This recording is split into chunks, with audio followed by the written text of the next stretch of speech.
Құрсақ шашу тойын не үшін жасаған? Қайсы бір салт дәстүрі жоралғы кәденің тік төркіні бар. Қазіргі кезде мұндай тойдың жасалуы көп кездеспейді. Дегенмен бұл керемет дәстүрдің мән мағынасын ұғынған әйел бұл дәстүрден қашпайды деп ойлаймын. Құрсақ шашу тойын енелер жасайды. Біріншіден, бұл болашақ әже үшін ең үлкен қуаныш. Екіншіден, жария ету, сүйіншілеу. Үшіншіден, ұрпағының саулығы үшін бейжай қарамайтын ененің өз жауапкершілігін сезіне алуы. Бойына бала бітісімен-ақ кейбір әйелдің асқа тәбеті шаппай, мазасы қашады. Қазақта оны ит жерік дейді. Ит жерік болған әйелге жасалатын ырым да көп.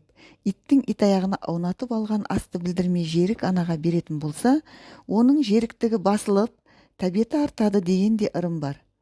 Тәбеті қашып, ішкен жегені бойына дарымаған жүкті әйелдің жерік асын тауып беру негізі ененің міндеті. Өйткені жүкті әйелдің жерігі қанбаса, іштегі нәрестенің дамуына да әсер етеді. Сонымен қатар бала дүниеге келген соң аузынан сілекейі аға беретін болады деп ырымдайды. Бүгінде енелердің арасында бұл ырымды ұстанатындар аз. Бұрынғы кезде келіннің аяғы ауыр екенінен хабар тапқан ене құрсақ шашу деген ырымды жасаған. Бұл ырым емес, негізі той. Бұл дәстүрдің төркіні тереңде жатқан секілді. Әмина анамыздың бойына бала біткенде Мұхаммед пайғамбардың нұры анасының жатырына ауысады. Нұрдың әсерінен анасының дидары нұрланып сала береді.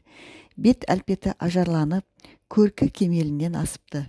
Ел арасындағы нұр дидарлы, ең әдемі әйел, аяғы ауыр әйел деген тіркестер осыдан қалса керек. Әмина ананың нұр дидарына ынтық болған періштелер оны көру үшін аспан әлемінен ағылып келеді екен. Ұлық Алла періштелерге: дүниеге менің сүйікті досым келеді. Жәннаттың дүр гауһары мен інжу маржанын Әминаға шашыңдар. Шашулар оның жүрегімдегі мейірім мен махаббаттың шексіз қайнар көзін ашады. Әминаның қуанышына ортақтасқан жанға менің рахмет нұрым жауады. Аяғы ауыр келіншектің ниеттес жақыны неғұрлым көп болса, ұрпағының да адал досы соғұрлым көп болады дейді. Мұны естіген періштелер пайғамбардың анасына шашу шашып, пейіштегі жеміс-жидекпен жерігін басып, Кәусар бұлағының суымен шөлін қалдындырған екен.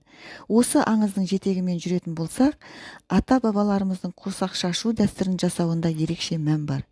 Ене өзінің абысын ажын, көрші қолаңын, құрбы болып араласып жүрген әйелдерді құрсақ шашу деп тойға шақырады. Ал құрсақ шашуға келген әйелдер келінге арнап әртүрлі жеңсік тағамдарды алып келеді. Сол тағамдардан ауыз тиген аяғы ауыр келін өзінің жерік асын солардың ішінен табады. Жерік кезде жеген аста көп мән бар. Тіпті болашақта дүниеге келетін баланың кім болатындығын да соған қарап болжауға болатындығы ғылыми түрде дәлелденіп отыр.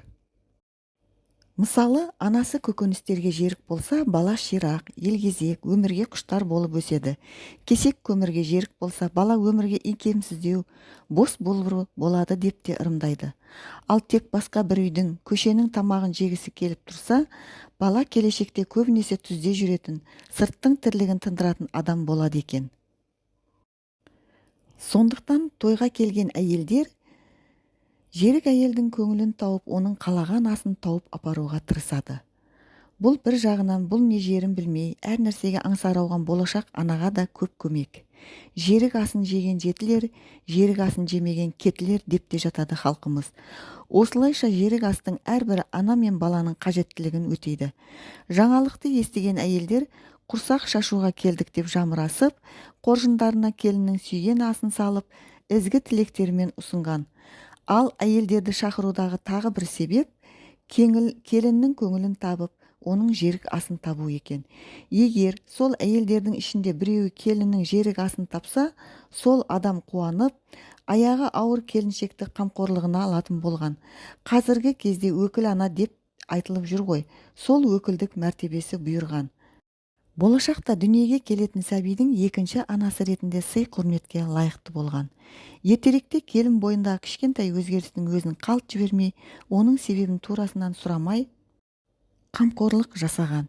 Тек ене ғана емес, абысын ажыны, ауылдағы жанашыр аналар жақсылықтың нышаны қашан байқалар екен деп қадағалап күте бастайды. Асқа тәбеті соқпай, бойында өзгерісі бар келінді байқаған жан оның енесіне келіп, келініңіз ақ алғысты болыпты деп астарлап жеткізеді. Жөн білетін ене бұл қуанышқа ризашылығын білдіріп, құлақ сүйіншісін береді. Мұнан кейін сол үйдің енесі ақ орамалды үлкен үйдің оң босағасына байлайды. Бұл келіннің ақ алғысты болғанын өзгелерге жеткізіп, жақсылықты жариялау. Сол белгіні көрген ауыл адамдары да оған құрметпен қарап, қол көмегін көрсетуді өздеріне парыз санаған. Егер сол тойда келіннің жерік асы табылмаса, оған тек әйелдер ғана емес, күйеуі, қайнылары көмектесіп, келіннің жерік асын табуына көмектескен. Бізге батыстан енген гендерпати деп айтылып, баланың жынысын анықтайтын құр даңғазадан көрі, ғибраты мол әдемі дәстүрімізді ұлықтағанымыз жөн емес пе?